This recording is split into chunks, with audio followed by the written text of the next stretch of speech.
नमस्कार साथियों, आशा करते हैं कि आप सभी बहुत ही अच्छे होंगे और अपनी पढ़ाई बहुत अच्छे तरीके से कर रहे होंगे। दोस्तों, आज की इस वीडियो में हम लोग पढ़ने जा रहे हैं प्रश्नावली 5.3।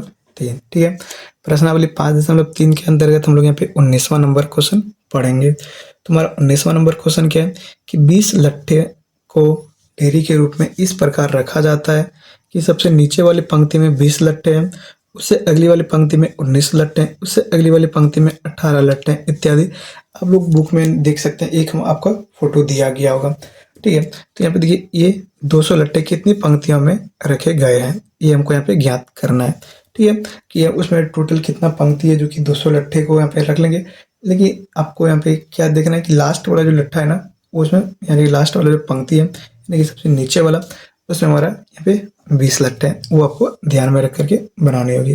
ठीक है, तो चलिए इस क्वेश्चन को सॉल्व करेंगे। लेकिन इस क्वेश्चन को सॉल्व करने से पहले मैं आप सभी को एक यहाँ पे इंपॉर्टेंट जानकारी देना चाहूँगा कि अगर आप लोग इसके पहले के सारे क्वेश्चन को देखना चाहते हैं तो वो लोग प्लेलिस्ट में एक बार विजिट जरूर कीजिए।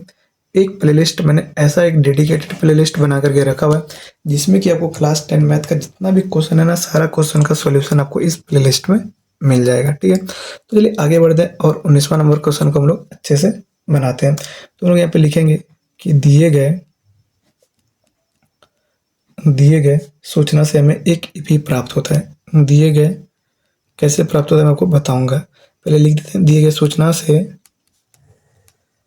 हमें एक एपी प्राप्त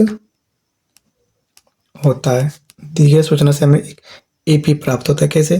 दिए लास्ट वाला में 20 है, उसके ऊपर वाला में 19 है, फिर उसके ऊपर वाला में 18 है। यानी कि जो एपी है वो क्या हमारा पहला में 20 है, फिर उसके ऊपर वाला में 19 है, फिर हमारा 18 है। इस तरह से हमारा चलता गया। तो ये हमारा एपी है। और आप सभी को पता होगा कि यहाँ पे कुल लट्ठों की संख्या कितनी है? 20। तो हम लोग यहाँ पे लिखेंगे कि कुल लट्ठों की संख्या यहाँ पे एन हमारा 200 है। ठीक है, यानी टू लट्ठों की संख्या हमारा यहाँ पे क्या है? 200 है। ठीक है, तो आगे बढ़ते हैं और हम लोग अब यहाँ पे क्या करेंगे, इसके यहाँ पे इस एपी में प्रथम पद हमारा क्या हो जाएगा? प्रथम पद जो हमारा ए क्या हमारा 20 है, और प्रथम पद है और सार्व अंतर तो हमारा सार्व अंतर डी क्या हो जाएगा? डी हो जाएगा A2 माइनस A1। A2 हमारा क्या हो गया?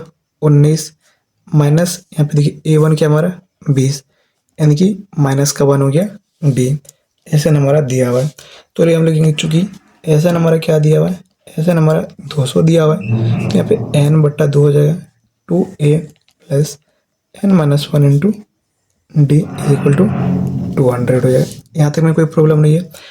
अब देखिए एन तो हमको यहाँ पे ज्ञात ही करना है कि उसमें कितनी हमको यहाँ पे पंक्ति बनानी होगी। ठीक है, तो यहाँ पे एन को उसी तरह से लिखेंगे बाई 2 ए हमारा कितना है? ए दोस्तों हमारा 20 है, तो यहाँ पे 20 हो गया है। ठीक है, अब आगे बढ़ते हैं। एन माइनस 1 डी हमारा कितना है? माइनस का 1 इज इक्वल टू 200। तो यहाँ पे एन ये 40 हो गया, माइनस ये देखिए एन माइनस 1 माइनस एन और माइनस माइनस ये प्लस एन हो जाएगा। ठीक है, यहाँ तक में कोई प्रॉब्लम है नहीं है। क्यों? क्योंकि देखिए यहाँ पे कितना है, यहाँ पे दोस्तों हमारा यहाँ पे माइनस, यहाँ पे क्या माइनस एन है, क्योंकि यहाँ पे देखिए प्लस है ना, देखिए 2a प्लस है, यहाँ पे माइनस। हम लोग यहाँ पे एक कॉमन छोटा छोटा मिस्टेक हम भी बहुत क्वेश्चन में करते हैं, तो आप लोग इसको यहाँ पे करने से बचिए। ठीक है, कॉन्सेप्ट समझिए और यहाँ पे छोटा छोटा कॉमन मिस्टेक यहाँ पे करने से बचिए। तो देखिए यहाँ पे n रहने देते हैं। क्यों?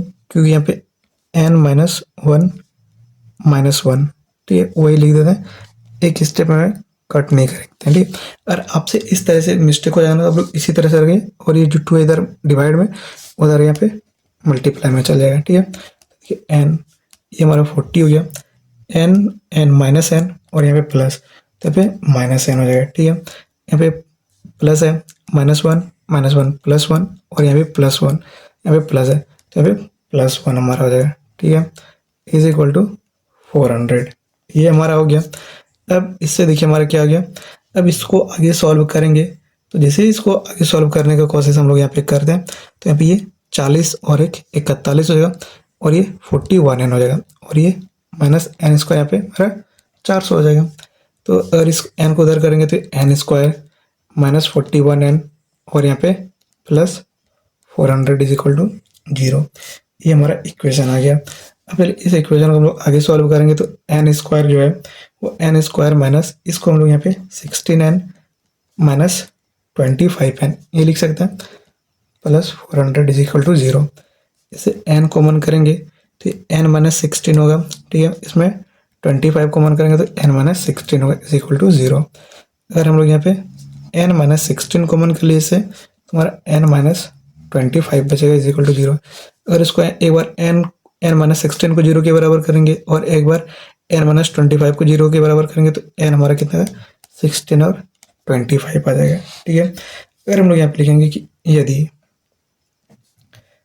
n इज इक्वल टू 16 हो, ठीक है, यदि n इज इक्वल टू 16 हो तो फिर यहाँ पे देखिए A16, ठीक है, A16 क्योंकि दोस्तों जैसे ही हमारा a यहाँ पे 16 होगा तो हमारा A16 बराबर हमें क्या था a प्लस 15d, ठीक है, a प्लस 15d, ठीक है। यानी कि इसमें देखिए टोटल जो हमारा n जो निकला है वो कितना 16 निकला है, ठीक है। तो जैसे ही n हमारा 16 निकला है तो उससे A16 हम लोग निकालेंगे, ठीक है। A16 निकालेंगे यानी कि n जो यहाँ पे है यानी कि वो इसमें से n हमारा कितना पद यानी कि यहाँ पे 20 n यहाँ पे 16 का मतलब है यानी कि 200 लट्ठे को हमको यहाँ पे एक पंक्ति में रखना है, एक सीरियल वाइज करके एक लाइन से। हमारा बी नीचे 16 है, ऊपर 19 है, फिर 18 17, तो हमारा टोटल यहाँ पे 16 पंक्ति हमारा बनेगा, ठीक है। 16 पंक्ति बनेगा ये तो हम लोग ज्ञात कर लिए। और अब 16 पंक्ति में यानी कि जो लास्ट वाला टर्म होगा वो कितना होगा वो चलिए हम लोग यहाँ पे फाइंड कर रहे हैं, ठीक है। तो ए हमारा कितना है, ए दोस्तों हमारा यहाँ पे 20 दिया हुआ है, ठीक है। ए 20 है और फिर हमारा यहाँ पे 15 डी हमारा कितना दिया हुआ है, डी यानी कि शारवंतर है, शारवंतर हमारा माइनस का 1 है, तो यानी कि 20 माइनस 15 इज इक्वल टू 5। फिर यहाँ पे आगे सॉल्व करते हैं। जब हम लोग यहाँ पे ए बार एन इज इक्वल टू 25 लेंगे तो यहाँ पे जब 25 लेंगे तो A25 ज्ञात कर दें यानी कि लास्ट वाला पद जो वो 25 होगा। और जैसे हम लोग यहाँ पे करेंगे तो A25 को a प्लस 24d लिख सकते हैं। तो a हमारा कितना आ गया, a दोस्तों हमारा यहाँ पे a कितना है, a हमारा 20 है, ठीक है, a 20 है, 24 d हमारा माइनस का 1 है, तो फिर ये 20 हो गया और माइनस 24 देखिए हमारा माइनस का 4 हो गया। और जैसे ही माइनस का 4 आ गया तो आपसे यहाँ पे देखिए कभी माइनस में तो हमारा रखाएगा नहीं, तो हमारा ये वैलिड नहीं हुआ, तो हम लोग इसको कंसीडर करेंगे। तो हम लोग यहाँ पे एक अच्छे से यहाँ पे लिख देंगे, यहाँ पे आपको यहाँ पे इसके बाद यहाँ पे लिखना पेज कम होने के कारण हम लोग यहाँ पे लिख दिए, ठीक है। तो हम लोग यहाँ पे लिखेंगे कि यहाँ पे देखिए कितनी पंक्तियों में रखे जाएंगे, तो पंक्तियों की संख्या कितना आ गया हमारा 16, ठीक है। तो हम लोग यहाँ पे लिखेंगे कि अतः तो पंक्तियों की संख्या, ठीक है, अतः पंक्तियों की संख्या कितना आ गया हमारा 16, ठीक है।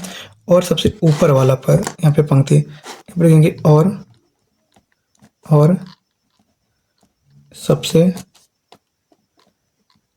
ऊपर वाले पंक्ति में यहाँ पे कितने लट होंगे, तो सबसे ऊपर वाले पंक्ति में लट्ठे की संख्या तो कितना हो जाएगा हमारा 5, ठीक है। तो ये आंसर है। तो इस तरीके से आपको यहाँ पे 19वां नंबर क्वेश्चन को सॉल्व करना होगा, ठीक है। तो इस तरीके से आप 19 नंबर सॉल्व करेंगे। मैं आपसे वो बता दूँ कि यहाँ पे देखिए एन हमारा 2 माना है, ठीक है। तो जैसे हमारा 2 वैल्यू आया यहाँ पे तो देखिए एन हमारा 16 आ गया, देखिए हमको पता चलिए उसमें टोटल हमारा 16 पंक्ति होगा और 16 पंक्ति होगा तो यानी कि लास्ट वाला टर्म हमारा 16 है, ठीक है। तो हमको यहाँ पे ज्ञात करना है कि लास्ट वाला पंक्ति में हमारा 5 लट्ठी है। और फिर यहाँ पे अगर हम लोग N25 लेते हैं वो हमारा माइनस में है, तो माइनस में कभी कंसीडर नहीं होगा यहाँ पे, तो इसलिए इसमें जो टोटल लट्ठे यहाँ पे पंक्ति हो 16 होगा और लास्ट वाला पंक्ति में हमारा 5 होगा। तो इस तरीके से आपको यहाँ पे 19वां नंबर क्वेश्चन सॉल्व करना है। अगले क्वेश्चन में हम यहाँ पे 20वां नंबर क्वेश्चन देखेंगे और 20वां नंबर क्वेश्चन भी देखेंगे तो काफ़ी ज़्यादा बड़ा क्वेश्चन है, तो हम लोग उसको देख के डरिएगा नहीं, उस क्वेश्चन को भी काफ़ी अच्छे से हम लोग धैर्यपूर्वक सॉल्व करेंगे। तो मिलेंगे अगले वीडियो में, तब तक के लिए मैं आपसे भी विदा लेता हूँ। जय हिंद।